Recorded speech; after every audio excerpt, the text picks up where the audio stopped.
Into the water they go. No false start, so we've saved ourselves from that one. Yeah, Sian Rainsley was involved in a crash just on corner 1 last year. She got tangled up with another athlete who was putting their feet in their shoes and sort of swerved off course a little bit. She'll be really desperate to avoid that this week because that really derailed her race last time. And Rainsley beats Beaugrand up the stairs. So Tim Don obviously saying to Sian, if you can get that short shoot, you make sure you hammer it along there. But you see how wet it is out there. She did tell me last week after the race in London that she was tempted to really hammer the swim and go for that first short shoot. Just fiddling with the buckle a bit, but I think she's probably done enough there. She's got it. So the Eagles, a little masterstroke there, steals it from 3 Scorpions. Taylor Brown out ahead of Beaugrand, but the short shoot, and you can see Michael Thompson there, the race director, putting the name of the Eagles up on the board.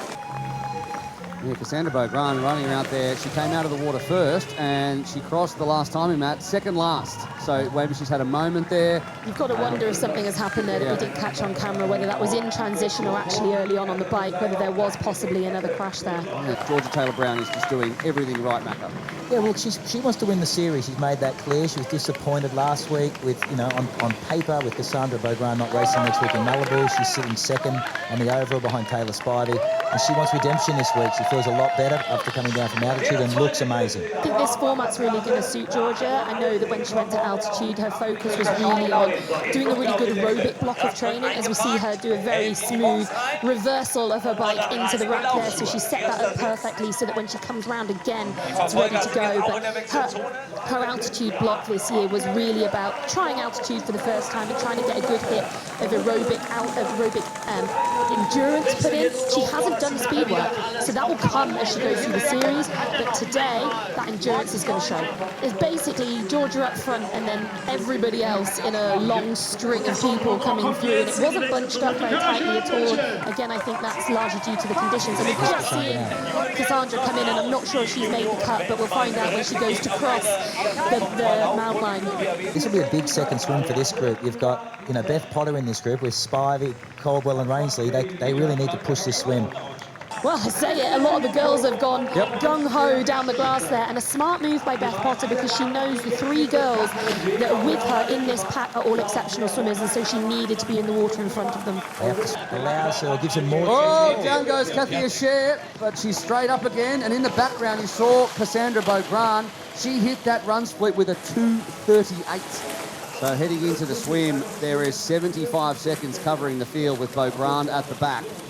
And that means that we're going to start seeing, if the pace stays on at the front, which we expect it to, we're going to start seeing eliminations, and it's all going to be because of this woman, the dual Olympic medalist, Georgia Taylor Brown. She probably will not, unless she can run her way back up to them in this stage, she won't see them again. That was done by Taylor Spivey, who went to the front of that swim group and really applied the pace. I thought Sophie Caldwell would do that front running in the swim, but it was Taylor Spivey who wants to close this gap to Georgia Taylor Brown. As the pace just continues to rise from Georgia Taylor Brown, who is really laying down a marker now to show that she is the form athlete in this championship series.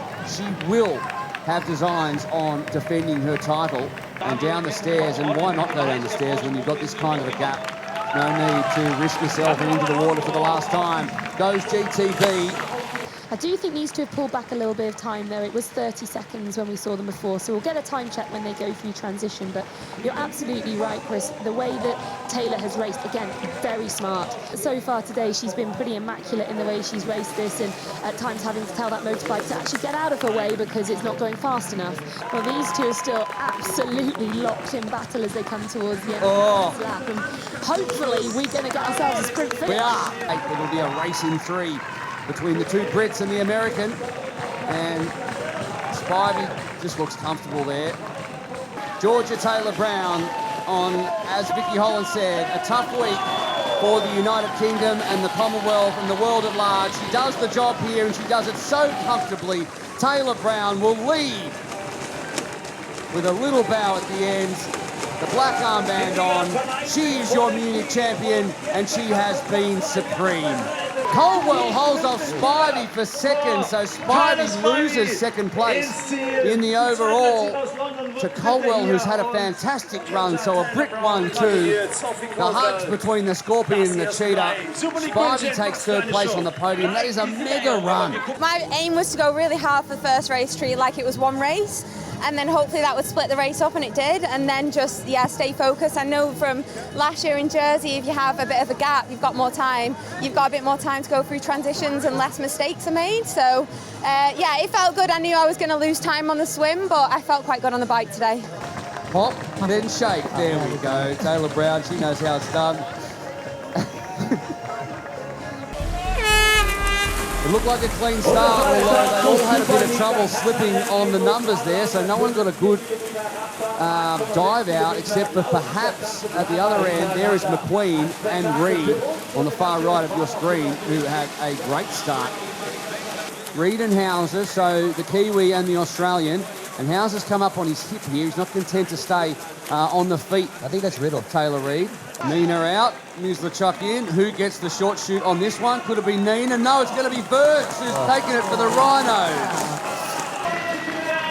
Right, we'll pick up there. Hopefully we'll get that interview in just a second, because Ronnie's going to be extremely happy as Vasco Velasa just edges up on Hayden Wild as the three of them, along with Kenji Nina, look to run away from this group, which is led by Burns, with Hauser now in 5th position and Johnny Brownlee running up into 6th. So hopefully that bike issue can be fixed before they get onto the bike again. Of course, they've got to go swim, bike, run.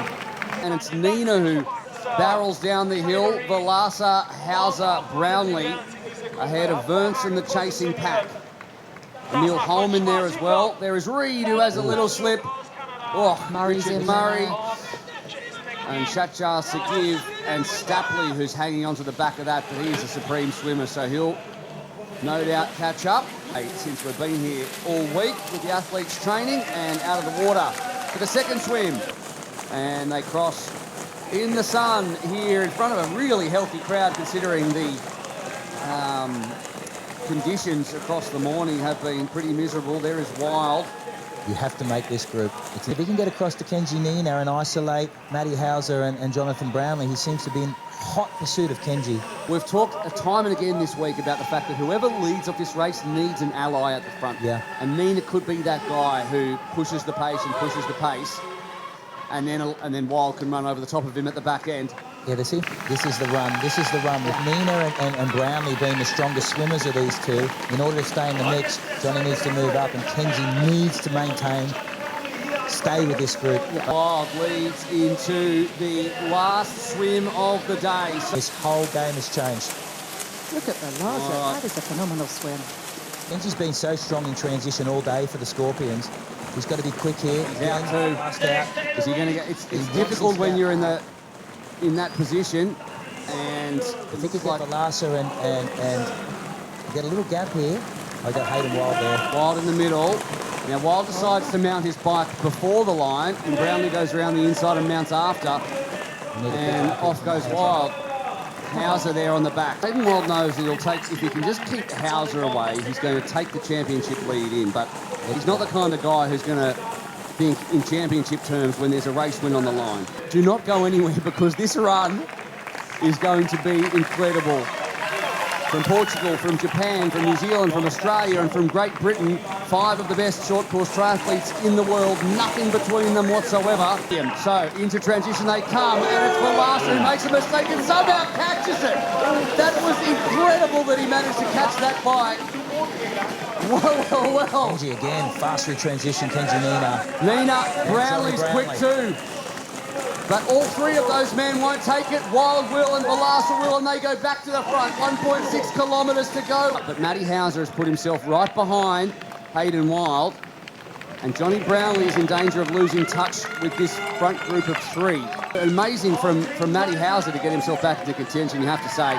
He was 14 seconds down at the end of stage 2, and now he is leading this race. So it's the Australian up against the Kiwi. Matt Hauser will take the lead into Malibu. The Australian, the Eagle, Matt Hauser, denied last week, takes it this week. Matt Hauser is your Munich champion. What an effort, Vasco. Velasa picks up second for the Rhinos. And Hayden Wild this time did not have the run. Brownlee finishes in fourth. And Kenji Nina will hold on to fifth. Oh, it certainly wasn't pretty out there. I was battling some demons, especially on that second bike. I stuffed up the mountain, was chasing the rest of the way, but you said to me, Vix, as I entered the water for the last swim, big last swim, Matty, and I brought home 3 eagles.